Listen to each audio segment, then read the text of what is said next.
देवजुष्टामुदारां तां पद्मिनीं इं शरणमहं प्रपद्ये अलक्ष्मीर्मे नश्यतां त्वां ऋणे आदित्यवर्णे तपसो द्विजातो वनस्पतिस्तव वृक्षोस्तबिल्वः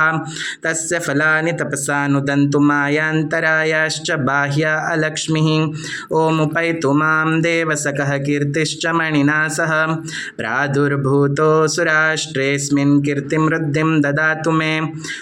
क्षुत्पिपासामलां ज्येष्ठां लक्ष्मीं नाशयाम्यहम् अभूतिमसमृद्धिं च सर्वां निर्णुद मे गृहात्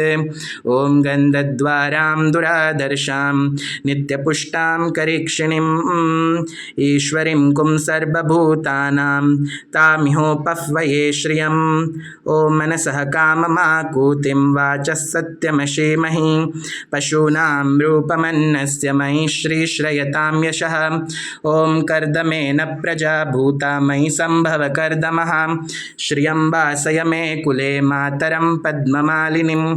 ओमापसृजन्तु स्निग्धानि चिकली तव समे गृहे निच देवीं मातरं श्रियं वासय मे कुले ओमार्द्रां ह्यः करिणीं यष्टिं सुवर्णां हेममालिनीं सूर्यां हिरण्मयीं लक्ष्मीं जातवेदो महावह ओमार्द्रां पुष्करिणीं पुष्टिं पिङ्गलां पद्ममालिनीं चन्द्रां हिरण्मयीं लक्ष्मीं जातवेदो महावह ॐ तां महावह जातवेदो लक्ष्मीं मनपगामिनीं यस्यां हिरण्यं प्रभूतं गावो दास्युष्वान् विन्देयं पुरुषानहम् ॐ यः शुचिः प्रयतो भूत्वा जुहुयादाज्यमन्वहं सुक्तं पञ्चदशर्चं च श्रीकामस्तततं जपेत् ॐ पद्मानने पद्म ऊरु पद्माक्षी पद्मसंभवे तन्मे वदसि पद्माक्षी तेन सौख्यं लभाम्यहम् ॐ अश्वदाये गोदाये चन्दाये महाजने धनं मे दुष्टतां देवी सर्वकामांश्च देहि मे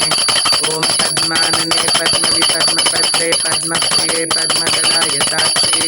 विश्वप्रिये विश्वमनोनुकूले त्वत्पादपद्मं मयि सन्निधत्स्व ॐ पुत्रं पौत्रं धनं धान्यं हस्तश्वादिगवेरथं प्रजानां भवसि माता आयुष्मन्तं करोतु माम् ॐ धनमग्निर्धनं वायुर्धनं सूर्यो धनं वसुः धनम् इन्द्रो बृहस्पतिर्वरुणं नमस्तु मे ॐ वैनतेय सोमं पिब सोमं बिभ्रतु वृत्रः सोमं धनस्य सोमिनो मह्यं ददातु सोमिनः ॐ न क्रोधो न च मात्सर्यं न लोभो नाशुभा मतिः भवन्ति कृतपुण्यानां भक्तानां श्रीसूक्तं जपेत् ॐ सरसजनलिये सरोजहस्ते धवलतमां शुकगन्धमाल्यशोभे भगवति हरिवल्लभे मनोज्ञे त्रिभुवनभूतिकरी प्रसीद मह्यं विष्णुपत्नीं क्षमादेवीं माधवीं माधवप्रियाम्।